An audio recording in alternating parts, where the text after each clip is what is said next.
Hello and welcome to our third and final video on Newton's laws. This is Newton's third law of motion, so let's go ahead and jump right in. Newton's third law of motion is all about action and reaction. Newton would have said it something like this. Whenever one body exerts a force on a second body, the second body exerts an equal force in the opposite direction on the first body.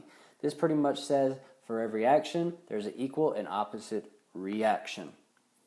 So it's always an interaction between objects. It's not the interaction between matter, but it's the interaction between the objects. And forces occur in pairs known as action and reaction pairs. So for instance, on this picture that I had on the front page, the gunpowder inside the gun shot the bullet in this direction for this person.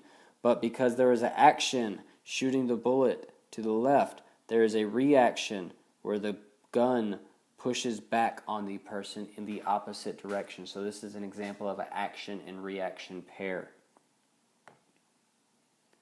So a couple examples of Newton's third law of motion.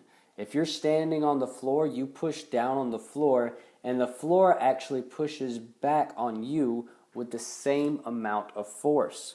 So every time you're standing on the floor is actually pushing back on you with the same amount of force.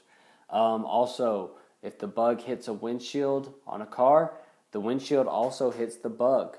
If you hit a ball with a bat in baseball, the bat also hits the ball.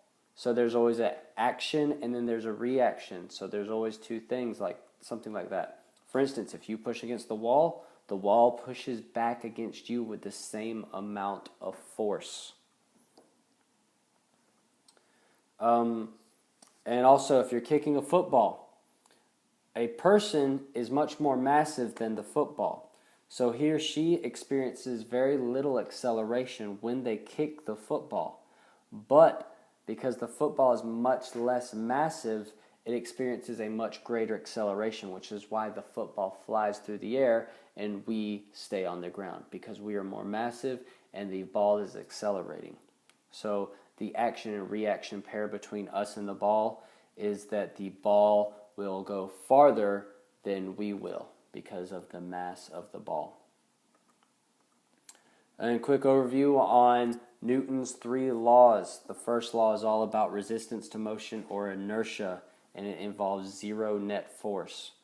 The second law deals with the net force acting on a single object, which causes it to accelerate.